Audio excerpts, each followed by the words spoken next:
Hi everyone, in this video I'll show you that how you can download and install Nova Drift game on your PC. Guys, first you have to open up your end browser and just search for the Steam, and Steam website will appear on the top, so you just need to open it.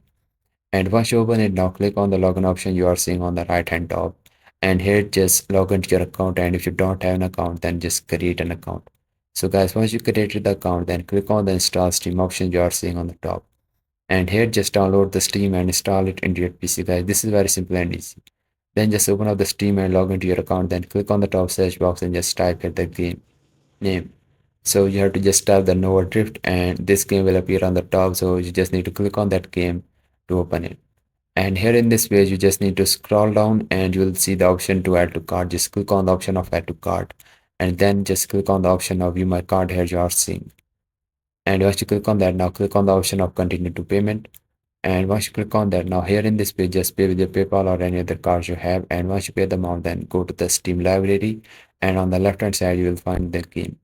So just click on that game, click on the install. And this is how you can download and install the Nova Drift game on your PC. If you find this video helpful, so please like it.